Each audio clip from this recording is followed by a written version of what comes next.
Hi guys, welcome you in this video session. I am Minhaj Khan. Today I am here with a new topic, Jallianwala Bagh हत्याकांड। आज मैं जिस topic को लेकर आया हूं वो जालियांवाला बाग हत्याकांड बहुत ही फेमस एक स्टोरी है जिसे आज 101 साल हो चुका है। उसके बाद भी ये वैसे ही ताजी है जैसे अभी हुई। इसे कोई भी हिंदुस्तानी जब सुनता है उसके दिल पिघल जाते। मैं इस कहानी को शुरू करने से पहले सबसे पहले मैं ये कहूंगा कि आप सब्सक्राइब मेरा चैनल जरूर कर लें और वीडियो जो अच्छी लगे उसे लाइक करें और कमेंट बॉक्स में अपना कमेंट फीडबैक जरूर दें ताकि हम लोगों को मुझे मोटिवेशन मिले और ऐसी वीडियो मैं बनाकर आप लोगों तक पहुंचाता रहूं। तो सबसे पहले स्टार्ट ये करते हैं कि जालियांवाला बाग जो है वो जालियांवाला बाग है कहां। तो जालियांवाला बाग किस चीज का नाम है और ये कहां है। तो सबसे पहले इसको जानने के लिए मैं ये बताऊं कि पंजाब अमृतसर में सिख रूलर्स के टाइम में एक जल्ला डिस्ट्रिक्ट से आकर लोग रह रहे थे जो सिख थे जिसका नाम हिमान सिंह था। वो हिमान सिंह की पूरी फैमिली जालियांवाले कहलाते थे, जल्ला वाले। और ये बाग जो अमृतसर में गोल्डन टेम्पल के पास में है, ये बाग 7 एकड़ जमीन पर पूरे में है। जिस बाग के ऑनरशिप ये जल्ला वाले के हाथ में थी, ये बाग जल्ला वालों का था, इसलिए ये बाग का नाम जालियांवाले बाग कहा गया। इस बाग में क्या इंपॉर्टेंट कहानी है उसको समझने के लिए सबसे पहले हम लोग ये समझे कि हिंदुस्तान में ब्रिटिश गवर्नमेंट थी। बात सही है। जब ब्रिटिश गवर्नमेंट थी उस टाइम में यहां फरवरी में एक कमीशन थी जिस कमीशन का नाम रॉलेट कमीशन था। एक्चुअली ये जो रॉलेट कमीशन नाम पड़ा था, ये कमीशन के जो प्रेसिडेंट थे ब्रिटिश जज सर सिडनी रॉलेट। कमीशन के जो जज थे वो थे sir Sydney Rowlatt. Sir Sydney Rowlatt के नाम के मुताबिक उस कमीशन का नाम रॉलेट कमीशन था। रॉलेट कमीशन ने फरवरी में एक बिल पेश किया था जिस बिल में पुलिस को एक्स्ट्रा पावर देने का सिफारिश किया गया था। उसमें यह था कि हिंदुस्तान में जो उस टाइम में फ्रीडम स्ट्रगलिंग मूवमेंट जो चल रहे थे, उस टाइम में इसे सप्रेस करने के लिए यह कानून बनाया गया था। मींस इस बिल को पास किया गया था, इसमें उस सप्रेस करने का मिशन था। पर्पस इसका यह था कि ये लोग जो यहां हिंदुस्तानी अपनी फ्रीडम के लिए जो स्ट्रगल कर रहे हैं उस मूवमेंट को दबा देना।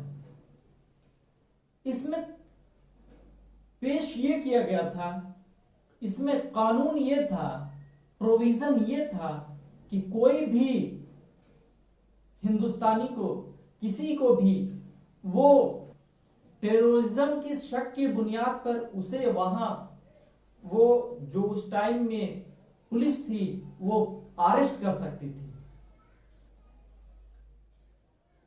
सबसे पहले ये जब फरवरी में पेश किया गया, इसको वहां की जो इंपेरियल लेजिस्लेटिव काउंसिल थी 21 मार्च को पास कर दिया।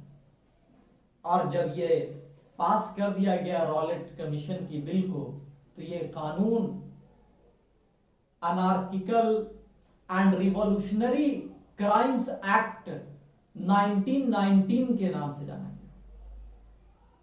दूसरा नाम इसका रॉलेट एक्ट भी पड़ा, और इसे महात्मा गांधी ने ब्लैक लॉ कहा, ब्लैक एक्ट। यह कानून जो इंसानियत के नाते, जो इंसान का एक, जो हिंदुस्तानी का एक हक था, वो छीन लिया था। कोई भी हिंदुस्तानी अरेस्ट किया जा सकता था शक की बुनियाद पर, और उसे अपना एविडेंस प्रूव करने का भी मौका नहीं दिया जाता था। उसे कोर्ट में जाकर अर्जी भी लगाना नहीं था। वो डायरेक्टली 3 जज की एक कमेटी थी, जो कमेटी के 3 जज जो थे, जो चाहते थे अपनी मर्जी से फैसला सुना देते थे। उसमें 2 साल तक की सजा हो सकती थी। शक की बुनियाद पर 2 साल गिरफ्तार कर लिया जा सकता था। इस कानून का खिलाफ सभी हिंदुस्तानी जो लोग थे वो खिलाफ इसके प्रोटेस्ट करने लगे। प्रोटेस्ट में गांधी जी ने यह डिसाइड किया कि सत्याग्रह आंदोलन करेंगे। जब सत्याग्रह आंदोलन की बात आई, सभी हिंदुस्तानी लीडर जो थे वो सत्याग्रह आंदोलन के लिए तैयार थे। वो लोग सत्याग्रह आंदोलन कर रहे थे। उसमें डिसाइड यह किया गया कि 6 अप्रैल 1919 ईस्वी को वो बिजनेस हड़ताल करेंगे, स्ट्राइक करेंगे। ये धीरे धीरे जो ये प्रोटेस्ट था और मजबूत हो गया, और 6 तारीख को ये स्ट्राइक किया गया। इसी बीच में अमृतसर जो पंजाब में, उसकी हालत खराब होती जा रही थी दिन ब दिन। उस टाइम में सत्याग्रह आंदोलन के जो लीडर थे महात्मा गांधी के साथ, वो पंजाब में डॉक्टर सैफुद्दीन किचलू और डॉक्टर सत्यपाल, इन दोनों लीडर को गिरफ्तार कर लिया गया। 10 तारीख को इनकी गिरफ्तारी हो गई, 10 अप्रैल 1919 ईस्वी। इस गिरफ्तारी की खिलाफ में वहां के जो डिप्टी कमिश्नर थे, डिप्टी कमिश्नर माइल्स इरविंग के रेसिडेंस पे जाकर घेराव किया गया, प्रोटेस्ट किया गया उनके रेसिडेंस पे, लेकिन उससे कोई खास फायदा नहीं हुआ। जितने भी प्रोटेस्टर थे सभी घुसाकर वायलेंट हो गए, और जो सरकारी चीजें थी उसको नुकसान पहुंचाने लगे। कम्युनिकेशन का जो भी साधन था उस पर तोड़फोड़ करने लगे।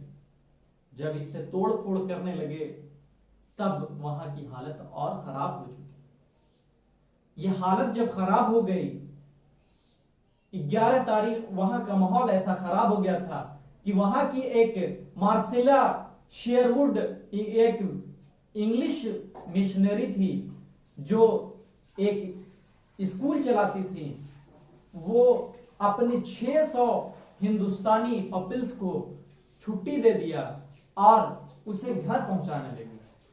रास्ते में माहौल इतना खराब हो चुका था कि वो मॉब के चपेट में आ गए और वो बुरी तरह जख्मी हो गई। उनका कपड़ा तक फट गया था। वो किसी तरह हिंदुस्तानी जो लोकल हिंदुस्तानी थी उनके जरिए उन्हें बचाया गया।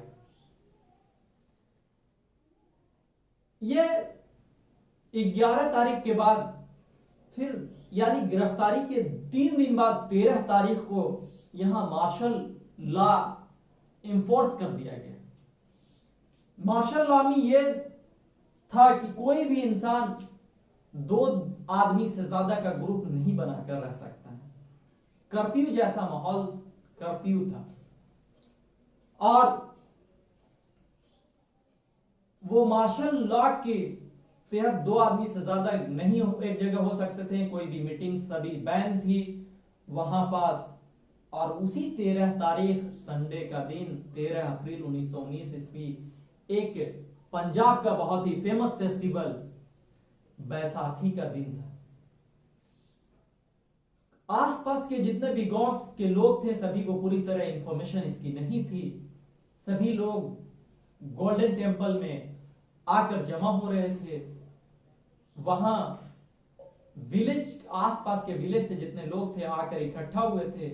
वे सभी लोग कुछ पूजा करके वो जालियांवाले बाग में जाकर टहल रहे थे और कुछ लोग वहां पहले से अपना टाइम, अपना लीजर पास कर रहे थे। उस टाइम में भीड़ और ज्यादा थी। बैसाखी के टाइम में फार्मर लोग जितने थे वो सभी, मेला लगता था वहां जाते थे। उस टाइम में भीड़ काफी ज्यादा थी वहां। उस टाइम में जो वहां के लेफ्टिनेंट गवर्नर थे वो लेफ्टिनेंट गवर्नर ओ डायर थे। उस टाइम में एक्टिंग ब्रिगेडियर जनरल उस टाइम जो थे वो आर डायर थे, रेजिनाल्ड डायर वहां पास मार्शल लॉ जो लागू किए हुए थे। उन्हें इंटेलिजेंस के जरिए ये न्यूज पहुंचती है कि वहां का माहौल बहुत ही खराब है और वहां काफी लोग इकट्ठा हो गए। जब रेजिनाल्ड डायर ने वो खुद अपनी रिपोर्ट में कहा कि जब वो हेलीकॉप्टर दौरा किया तो वहां 6000 लोग लगभग इकट्ठा थे। लेकिन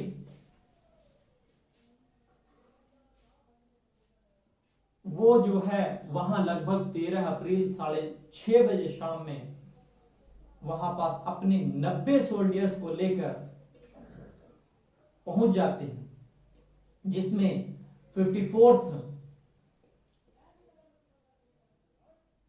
बटालियन गोरखा राइफल्स और उसके साथ 59th बटालियन सिंध राइफल्स के साथ वो पहुंचते हैं, जिसमें उनमें से 50 सोल्जर्स आते थे जिनको 303 ली इनफील्ड राइफल के साथ थे। ये सभी बहुत ही भयानक हथियार था।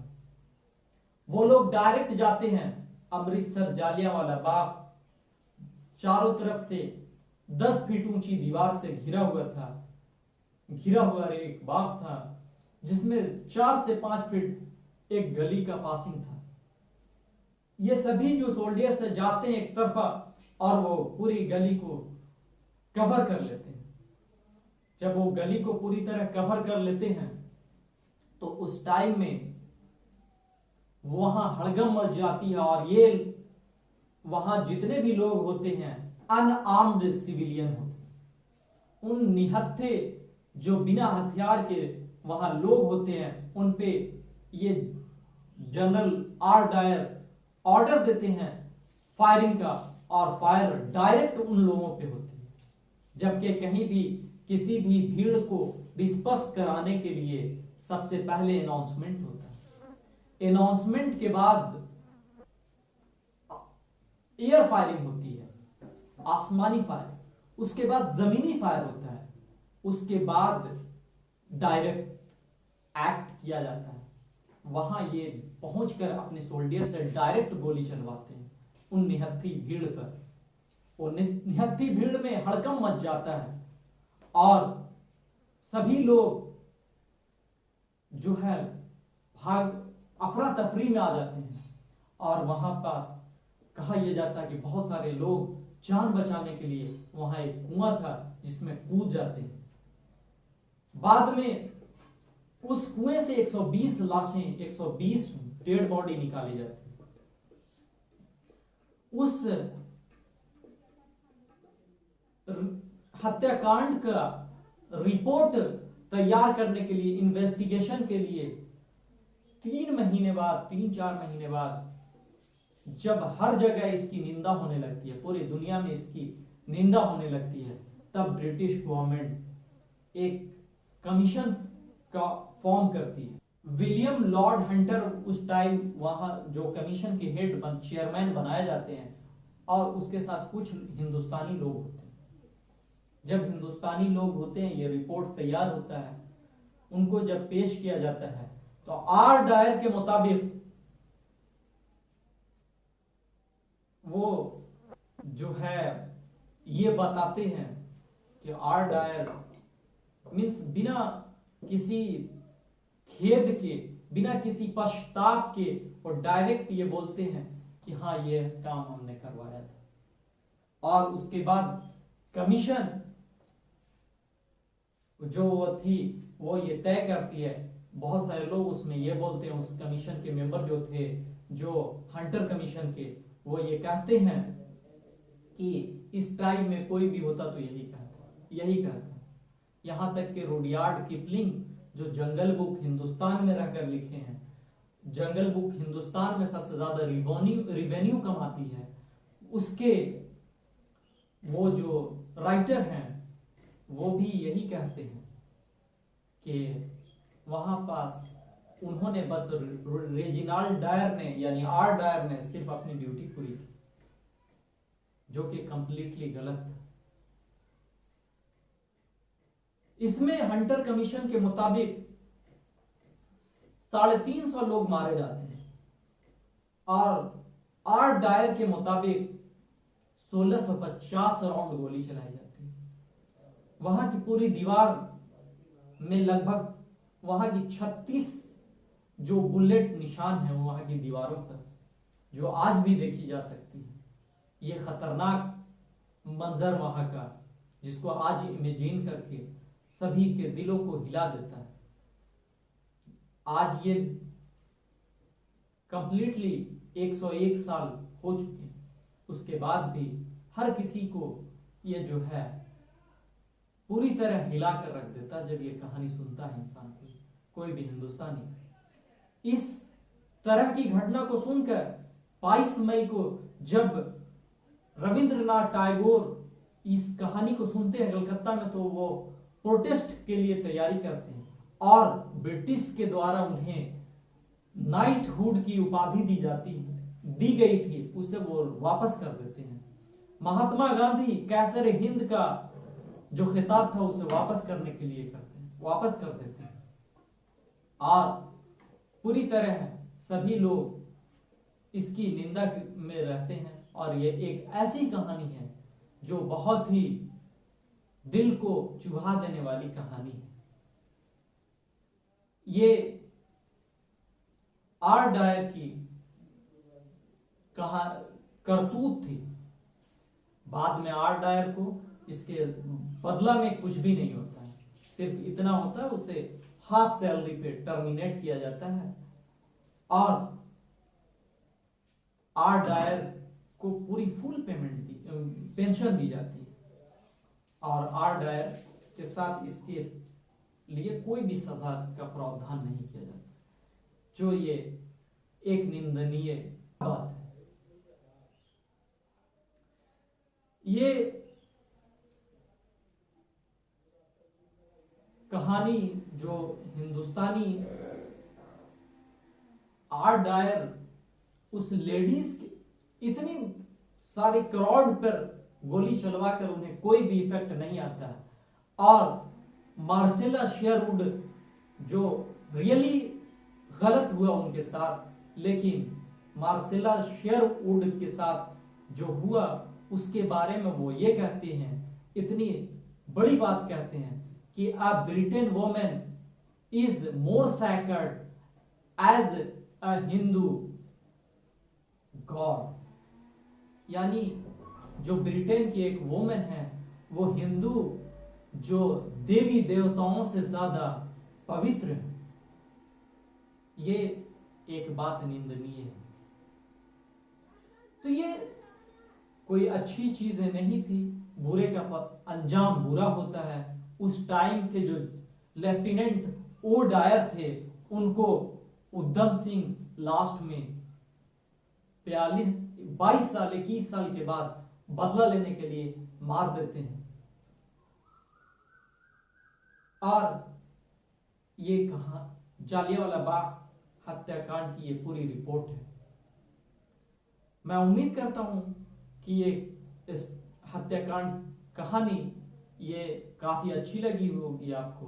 अगर आपको अच्छी लगी है तो इसे सब्सक्राइब और लाइक जरूर करें और एक फीडबैक कमेंट में जरूर दें। तब तक के लिए bye bye, have a nice day.